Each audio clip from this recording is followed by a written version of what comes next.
in the Detroit police headquarters there. A look at some pretty chilling video of this attack, Nick. Yeah, and you're not going to see it all because there's just some parts that are too graphic for anybody to see. But we will show you some surveillance video inside of Coney Island, which shows you the shooter. And then the police chief says you can see a female, a 23-year-old, who may be an accomplice, and they're still looking for her. This is video immediately after the quadruple shooting at Coney Island on Detroit's west side. 4 men were shot between the ages of 20 and 34. 3 were shot inside the restaurant. The 4th in the parking lot as the shooter fled. This video is now going viral on Instagram, showing surveillance video of the shooting. The person who posted it says they got it from the owners of the restaurant. We're pausing the video, but you can see the shooter standing with his back to the camera in red. When a man in a gray hoodie stands up, the gunman steps forward and fires. That suspect is a 25-year-old and was arrested within 7 hours. But police are still looking for a 23-year-old female that was with him and may have driven him away. We need her to come in so we can have a conversation. But again, 3 deaths, senseless shooting. Our hearts and prayers go out to each of the family members associated with those victims. Now that 4th victim, a 28-year-old, the one who was in critical condition, remains in critical condition this morning. Evrod, as the police chief said, senseless. The fact that anybody had to die, and again, over what? Yeah, and I've seen the video. It is. Hey, this is Sandra with Atlanta Talks, and I'm back with another video. So I got a request to do this story. The footage I just showed was the young man that was in line with his girlfriend. It was 3 young men behind them that was in line as well. Allegedly, the 3 guys, they was talking about the guy's girlfriend that was teasing her. The guy, he turned around and shot them dead. They did not survive. One guy did survive. He was injured. He's a 28-year-old that they have not identified. They have identified the shooter as Mickey Douglas. He's 25. They also are looking for the girlfriend, the young lady, which is 28, and they have not been able to find her yet. So I'm quite sure that, they will be found her because they did move fast and lock him up as, in the meantime. So they did move fast. The story is, I think this is crazy because everything that's going on in the world right now, it's a lot going on, so we're having more and more black on black crime, it's at its all-time high lately, and it's not just in one state, it's all over, like Atlanta. I'm in Atlanta, and when I say, we have been having shootings every other day. We have been having that many shootings. It's horrible. So and then you got the shootings that's happening in California. And now we have the shooting in Chicago. The shooting in Chicago is ridiculous as well. And Detroit has spiraled out of control. The president did reach out to the governor, and he asked to send federal agents down there. And they did deny. They did tell them that they did not want the service. They did not want the federal agents down there, FBI. They don't want any of that down there, which I think was a good thing on their part, because only involving FBI and the federal agents and all this, I think it would make the situation worse than what it is. And I really don't understand what would be the point, the logic in bringing the federal agents into this, into that state down there, because what is going to happen is, and this is what I don't understand, you would tell them to come down, to come to this state, and protect people, but you won't be able to know which area someone is about to get shot at, you can't pinpoint what's going to happen at what time and place is going to happen. So what would be the point in bringing them, all these military men and, to this state? and you still won't be able to get to the place where it happened at before it happens. So bringing them down, that will only agitate the people that's already, it's spiraling out of control. To bring them to the state would only make things worse. I would think, because I think with high power, comes empowerment. And I think right now our police officers, you have a lot of good officers, and then you also have a lot of police officers that feel entitled. They feel empowered. And they look at the regular citizens like, I'm empowered because I'm a police officer, and you have to listen to me. And you got police officers, they take advantage of this. And I just don't think I don't think it would be a good idea in either of the states right now, because we have a lot going on. I know, like, right now we have a lot of rallies with Black Lives Matter, but my point on that is, how does Black life matter if we have more black on black crimes? I think it's time to sit our youngins down and teach them. I think that the guy in the video, he could have put that gun down and he could have punched him. Like, stand for something.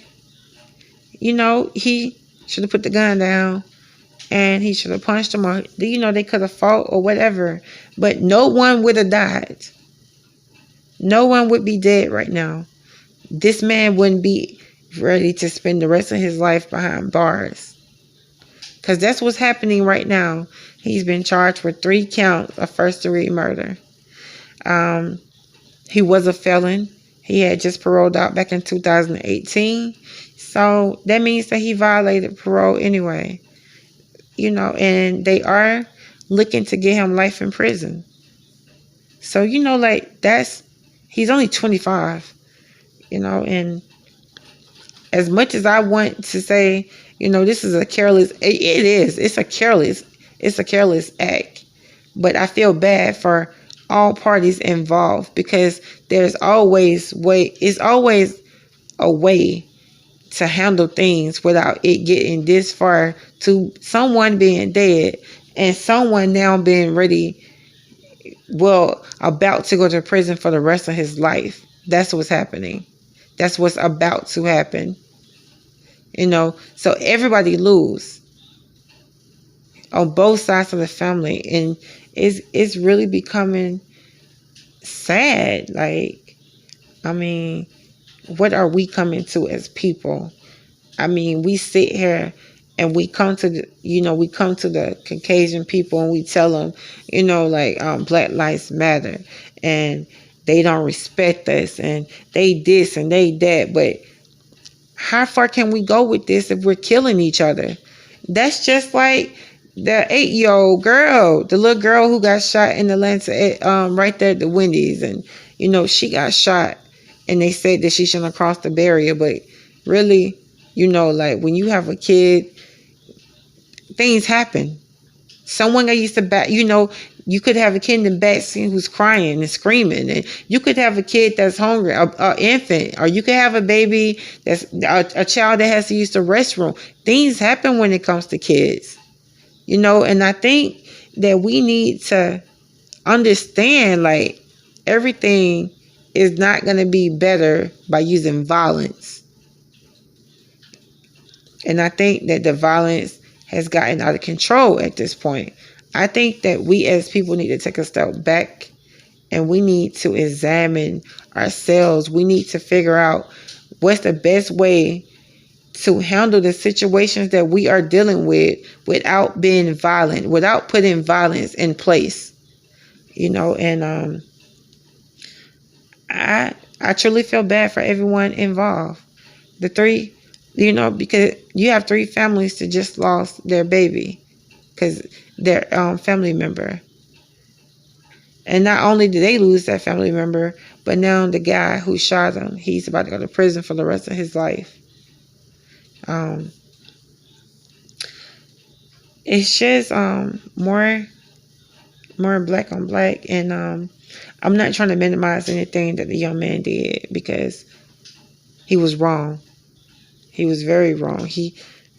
And I was thinking, what could he possibly be going through, or what is so bad that you could turn around and put a gun to another individual head and shoot?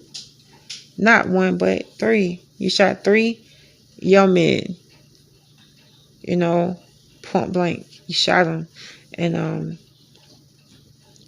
at this point, this is something that he's going to have to live with, because even when he gets, to prison, like, he's going to have to deal with this, like, a lot of people, they can't handle stuff like this, and we don't know what is going on with the young man, because we do know one thing, that mental health plays a major part in, especially black people. And we don't know what this young man was going through, because he turned around and he shot three black men, violently, cold. It was, I looked at the video and he had no hesitation. He just shot him, and I have an 18-year-old myself, and I pray over my child every night. I do.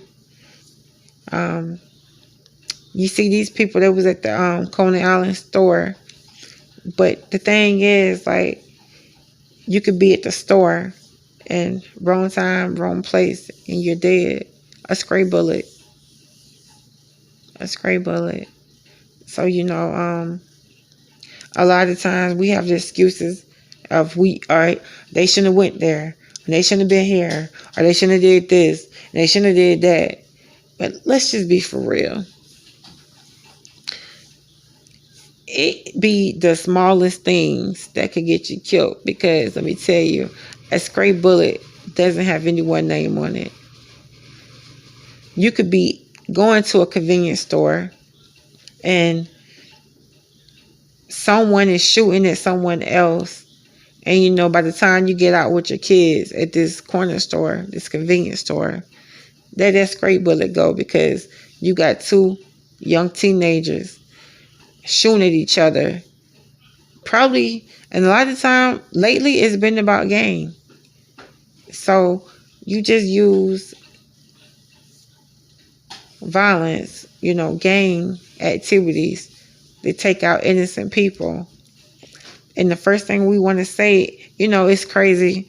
I was talking to this young man last year. He was young. He was 19. And he said he couldn't get a job, and no one was going to hire him because he was black. And he's this and that and the other. And let me tell you, it's easy to blame someone else for your unachievements.